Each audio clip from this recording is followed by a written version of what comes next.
Good morning friends. आज के video में हम लोग देखेंगे कि कांग्रेस के इम्पोर्टेंट सेशंस के बारे में। कांग्रेस ने जितने भी सेशंस किए हम सारे को नहीं देखेंगे। जो भी हमारे एग्जाम पॉइंट ऑफ व्यू से इम्पोर्टेंट है हम उन्हीं सेशंस को देखेंगे। तो स्टार्ट करते हैं हमारे सबसे पहले सेशंस के बारे में, जो 1885 में जिस साल कांग्रेस की स्थापना हुई थी उसी साल पहला सेशन होता है, जो 28 दिसंबर 1885 से लेके 31 दिसंबर 1885 तक चलता है। अगर इसकी लोकेशन की बात करें तो यह बॉम्बे में हुआ था। पहले यह जो सेशन था वो पुणे में होने वाला था, लेकिन पुणे में प्लेग फैल जाने के कारण पुणे में यह सेशन नहीं हो पाया। बॉम्बे में जो था, गोकुलदास तेजपाल संस्कृत कॉलेज में हुआ था, जो कि ग्वालियर टैंक मैदान के पास में स्थित है। तो यहीं पे ये पहला सेशन हुआ था। यदि हम बात करें इसके प्रेसिडेंट कौन थे, तो पहले सेशन के जो प्रेसिडेंट थे वे डब्ल्यू सी बैनर्जी थे। और वहीं अगर हम फर्स्ट सेशन यानी कि कांग्रेस की स्थापना कह लीजिए या फिर फर्स्ट सेशन के समय भारत के वाइसराय की बात करें तो वो डफरिन थे। ये ऑब्जेक्टिव टाइप सवाल आ सकता है कि who was the viceroy at the time of the first session of Indian national Congress. तो हमारा आंसर होगा लॉर्ड डफरिन। अच्छा, एक और बात है कि जो संस्थापक थे एओ ह्यूम, वे कांग्रेस के सेक्रेटरी जनरल सेक्रेटरी बने रहे हैं और यह 1908 तक बने रहे। तो कांग्रेस के सबसे पहले जनरल सेक्रेटरी एओ ह्यूम ही थे, जो 1908 तक रहे।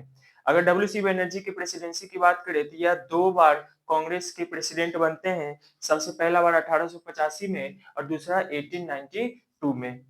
ठीक। उसके बाद यदि हम कुछ फैक्ट्स की बात कर ले तो डब्ल्यू सी बनर्जी दो बार प्रेसिडेंट बनते हैं। अगर हम फर्स्ट सेशन में टोटल डेलीगेट्स की बात करें तो टोटल 72 डेलीगेट्स ने पार्टिसिपेट किया था। उनमें से मात्र दो मुस्लिम ने अटेंड किया था। वैसे इन 72 डेलीगेट्स में ज्यादातर जो डेलीगेट्स थे वे लॉयर्स ही थे। ज्यादातर लॉयर्स ही थे। उनमें से 72 में से दो डेलीगेट मुस्लिम थे। वहीं अगर सेकंड सेशन की बात करें तो मुस्लिमों की संख्या बढ़कर 33 हो गई और थर्ड में और बढ़ के ये 81 हो गई। आगे के सेशंस की ओर देखें तो 1885 के बाद 1886 के सेशन, जो कि कलकत्ता में हुआ था, जिसकी प्रेसिडेंसी दादा भाई नौरोजी ने किया था। दादा भाई नौरोजी की यदि बात करें तो यह कांग्रेस के 3 बार प्रेसिडेंट रह चुके हैं। हाँ, 3 बार प्रेसिडेंट रह चुके हैं। एक बार 1886 में, 1893 में और 1906 में। उसके बाद अगर हम बात करें तो हमने देखा कि पहले सेशन में केवल 72 डेलीगेट्स ही आए थे, लेकिन दूसरे सेशन में यह डेलीगेट्स की संख्या बढ़कर 436 हो गई थी। दादा भाई नौरोजी की यदि हम बात करें तो इन्हें ही grand old man of India भी कहा जाता है, जिन्होंने ड्रेन ऑफ वेल्थ थ्योरी भी दिया था। ठीक है, अगले सेशन से 1887 की बात करें तो यह मद्रास में हुआ था, जिसकी अध्यक्षता बदरुद्दीन तैयब जी ने की थी। बदरुद्दीन तैयब जी के बारे में बता दें कि पहले मुस्लिम थे जिन्होंने कांग्रेस की प्रेसिडेंट के रूप में काम किया। ये पहले मुस्लिम थे। वहीं अगर हम फर्स्ट इंग्लिश प्रेसिडेंट की बात करें तो ये थे जॉर्ज यूले, की जो कि 1888 में प्रेसिडेंट बनते हैं। पहली महिला प्रेसिडेंट की बात करें तो ये एनी बेसेंट थी। और पहले भारतीय महिला, ये महिला है और ये भारतीय महिला की बात करें तो वो सरोजिनी नायडू थी। ठीक है। अब अगले 1888 के सेशंस की बात करें तो यह इलाहाबाद में हुआ था, जिसकी अध्यक्षता जॉर्ज यूले ने की थी, जो कि पहले इंग्लिश बने। अदर इंग्लिश प्रेसिडेंट के बारे में यदि हम बात करें तो वेटर वन, जो कि 1889 1910 में अध्यक्षता की, वेब जो कि 1894 और कॉटन जो कि 1904 में की थी। इसमें एक और फैक्ट याद रखना है कि इस 1889 में लंदन में स्थित एक मैगजीन छपता था जिसका नाम था इंडिया, जिसे विलियम डिगवे छापते थे, जो कि भारत में हो रहे नेशनलिस्ट विचारधारा को सपोर्ट करने के लिए बनाया गया था। 1896 के सेशन की बात करें तो यह कलकत्ता में हुआ था, जिसको रहमतुल्लाह सयानी ने अध्यक्षता करी थी। और इसमें ये बात याद रखना है कि हमारा जो नेशनल सॉन्ग है वंदे मातरम, ये सबसे पहली बार यही गाया गया था। वहीं अगर हम नेशनल एंथम जनगण मन की बात करें तो पहली बार वो कलकत्ता में 1911 में हुए सेशंस के दौरान, जिसकी अध्यक्षता बिशन नारायण दर ने की थी। इस वक्त पहली बार जनगण मन को गाया गया था। तो इन दोनों को याद रखना है कि पहली बार नेशनल सॉन्ग जो था वो 1896 में कलकत्ता सेशन में गाया गया था, और वहीं दूसरा जो हमारा जनगण मन नेशनल एंथम है वो 1911 में हुए अधिवेशन कलकत्ता में गाया गया था। मेरा जो पिछला वीडियो था उसमें मैंने रिकॉर्ड तो पूरा कर दिया था, कांग्रेस के इम्पोर्टेंट सारे सेशंस को मैंने रिकॉर्ड कर लिया था। लेकिन रिकॉर्ड करने के दौरान पता ही नहीं चल रहा था कि आवाज़ रिकॉर्ड ही नहीं हो रहा। जब फिर रिकॉर्डिंग के बाद मैंने अपने वीडियो को फिर से प्ले करके देखा, तो देखा कि वीडियो तो चल रहा है लेकिन ऑडियो उसका रिकॉर्ड हुआ ही नहीं है। फिर पता चला कि जो नया माइक मेरा खरीदा है इसका बैटरी खत्म हो गया था। तो इसलिए ये सेम यही वीडियो मुझे दोबारा शूट करना पड़ रहा है। तो फिर से देखते हैं 1905 का सेशन जो वाराणसी में हुआ था, जिसकी अध्यक्षता गोपाल कृष्ण गोखले ने करी थी और ये वही सेशन है कांग्रेस का जिसमें स्वदेशी मूवमेंट को सपोर्ट किया गया था। गोपाल कृष्ण गोखले ने यहीं से जो 1905 में स्वदेशी मूवमेंट स्टार्ट हुआ था उसको सपोर्ट किया था। फिर 1916 की यदि हम बात करें तो यह जो सेशन रहा वो तो कोलकाता में चला था जिसकी अध्यक्षता दादा भाई नौरोजी ने की थी और ये वही सेशन है सबसे पहली बार स्वराज शब्द को इंट्रोड्यूस किया। सबसे पहली बार स्वराज इसी 1906 के कलकत्ता वाले सेशन में कहा गया था। लेकिन एक शब्द था हमारे पास पूर्ण स्वराज। पूर्ण स्वराज की यदि बात करें तो ये लाहौर के 1929 सेशन में कहा गया था। शिव स्वराज 1906 कलकत्ता में कहा गया था। 1907 में जो ये वाला सेशन थोड़ा-सा इम्पोर्टेंट है क्योंकि ये वही सेशन है जिसमें कांग्रेस 2 भागों में टूट जाता है, एक मॉडरेट और दूसरा एक्सट्रीमिस्ट जिसे हम लोग नरम दल और गरम दल भी कहते हैं। ये सूरत 1907 का ही सेशन था जिसकी अध्यक्षता रासबिहारी घोष ने करी थी। हाँ, 1912 के सेशन की बात करें ये बिहार के लिए इम्पोर्टेंट इसलिए भी हो जाता है क्योंकि कांग्रेस का यह पहला सेशन था जो बिहार में हुआ था। यह बांकीपुर में हुआ था। इसकी अध्यक्षता आर.एन. मालवलकर ने की थी। हालाँकि 2 और बाद में चल के 2 और सेशंस बिहार में होते हैं। एक 1922 गया में और एक 1940 रामगढ़ में।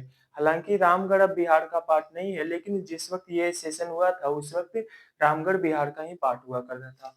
और इस सेशन के एक और इम्पोर्टेंस था कि इसी सेशन में ए.ओ. ह्यूम को फादर ऑफ कांग्रेस भी कहा गया था। ठीक है? आगे बढ़ते 1915 के सेशन की यदि हम बात करें तो 1915 का सेशन थोड़ा-सा इम्पोर्टेंट इसलिए हो जाता है कि ये वही सेशन था जिसमें उस वक़्त के बॉम्बे के गवर्नर वेलिंगटन ने भी पार्टिसिपेट किया था। वेलिंगटन ने 1915 के सेशन में पार्टिसिपेट किया और वेलिंगटन आगे चल के भारत के वाइसरॉय भी रहते हैं 1931 से लेके 1936 तक।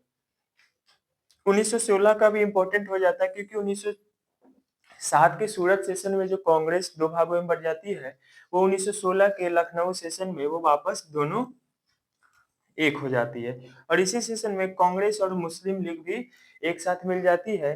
हालाँकि इस सेशन में कांग्रेस राज़ी हो जाती है कि मुस्लिमों के लिए सेपरेट इलेक्टोरेट के लिए हामी भर देती है।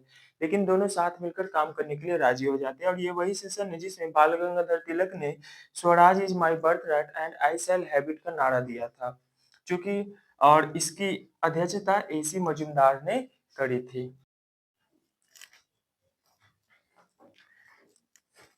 देखो, आगे की सेशंस की यदि हम बात करें तो हम देखते हैं कि 1917 का जो कलकत्ता का सेशन होता है, उसकी अध्यक्षता एनी बेसेंट करती है और यहाँ से ये बात याद रखना है कि एनी बेसेंट वो पहली महिला बनती है जो कांग्रेस की अध्यक्ष बनी है। इनके बाद 2 और महिला अध्यक्ष बनती हैं, एक सरोजिनी नायडू बनती हैं और एक अ, नलिनी सेन बनती हैं।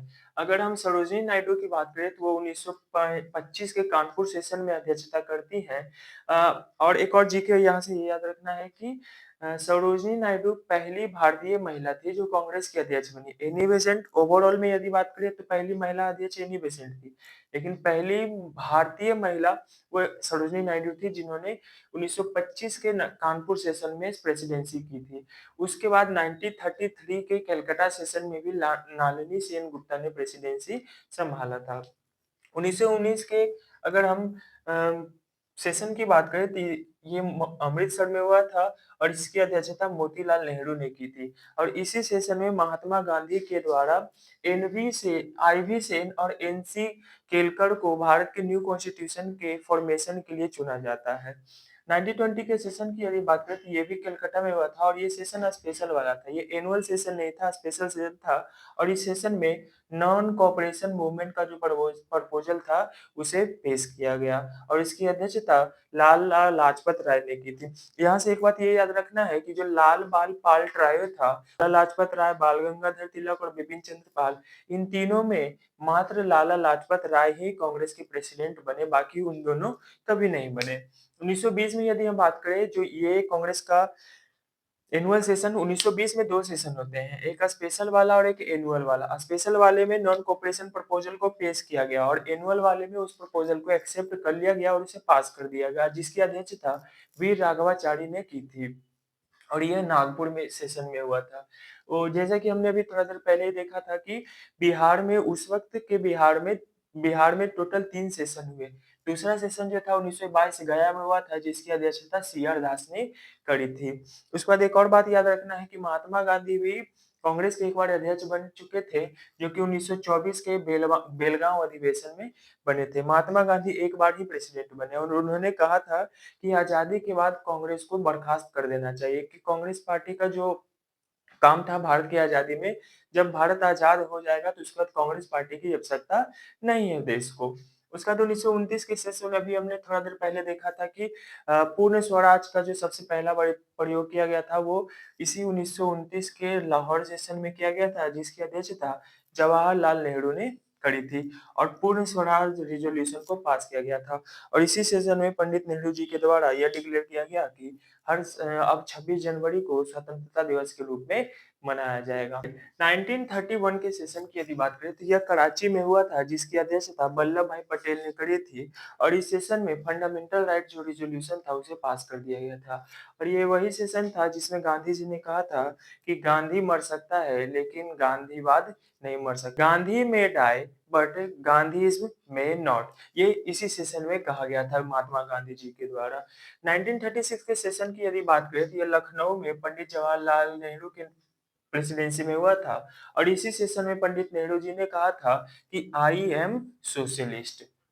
1937 की यदि हम बात करें, तो ये फैजपुर में हुआ था। यह सेशन इसलिए भी इम्पोर्टेंट हो जाता है, सबसे पहली बात तो ये कि कांग्रेस का 50वां सेशन था। ऊपर से दूसरी बात ये है कि कांग्रेस का एकमात्र सेशन, पहला सेशन जो था, वो गांव में हुआ था। ये फैजपुर का 1937 का ही सेशन रहा। सबसे पहला सेशन गांव में इसी वक्त हुआ था। 1938 के सेशन की यदि हम बात करें, जो कि हरिपुरा गुजरात में हुआ था, इसकी अध्यक्षता सुभाष चंद्र बोस ने करी थी और इस सेशन में नेशनल प्लानिंग कमेटी बनाया गया, जिसकी अध्यक्षता जवाहरलाल नेहरू करते हैं और इसी सेशन में सुभाष चंद्र बोस जी अपने प्रेसिडेंशियल स्पीच में कहते हैं कि रोमन स्क्रिप्ट को हिंदी लैंग्वेज में इंट्रोड्यूस कर देना चाहिए। 1939 के मध्य प्रदेश के सेशन में की अध्यक्षता भी सुभाष चंद्र बोस ने। अच्छा, इस सेशन में क्या हुआ था ना कि प्रेसिडेंट के लिए सुभाष चंद्र बोस और पट्टाभी सीतारामैया, जो कि महात्मा गांधी जी के द्वारा सपोर्ट किए गए थे, उनके बीच में प्रेसिडेंट कैंडिडेट का इलेक्शन होता है कि कौन प्रेसिडेंट बनेगा, सुभाष चंद्र बोस या फिर पट्टाभी सीतारामैया। महात्मा गांधी ने सपोर्ट पट्टाभी सीतारामैया को किया था, लेकिन चुनाव के बाद जीत जाते हैं सुभाष चंद्र बोस, जो कि महात्मा गांधी को बिल्कुल भी अच्छा नहीं लगता है। तो हालांकि सुभाष चंद्र बोस क्या करते हैं, इसके बाद वो रिजाइन दे देते हैं, वो कांग्रेस के प्रेसिडेंट पोस्ट से रेजिग्नेशन देते हैं। तो उनके रेजिग्नेशन के बाद ये राजेंद्र प्रसाद जो होते हैं, वे कांग्रेस के प्रेसिडेंट बनते हैं और इसी के बाद ये सुभाष चंद्र बोस जी फॉरवर्ड ब्लॉक की स्थापना करते हैं। चलिए, लास्ट 2 सेशन की यदि हम बात करें, तो हम देखते हैं कि 1940 का जो सेशन रामगढ़ में होता है, यानी कि ये भी बिहार में, उस वक्त बिहार का ही पार्ट था, तो उसकी अध्यक्षता अबुल कलाम आजाद करते हैं, जो कि कांग्रेस के सबसे युवा है। ठीक है, सबसे youngest president of Congress Abul Kalam Azad ही है। इसमें एक बात और याद रखना है कि चूँकि 1940 से लेके 1945 तक कांग्रेस का कोई सेशन नहीं होता है, तो इस कारणवश अबुल कलाम आजाद जो होते हैं, वो कांग्रेस के सबसे ज़्यादा समय तक प्रेसिडेंट के पोस्ट पे रहते हैं। उसके बाद हम 1946 में यदि बात करें, तो मेरठ में सेशन हुआ था, जिसकी अध्यक्षता जेबी कृपलानी ने करी थी और जब भारत आज़ाद हुआ था, यानी कि 15 अगस्त 1947 को, तो उस वक़्त कांग्रेस की अध्यक्षता यही कर रहे थे। तो इसी के साथ हमने इस वीडियो में देखा कि कांग्रेस के डिफरेंट डिफरेंट इम्पोर्टेंट सेशंस के बारे में।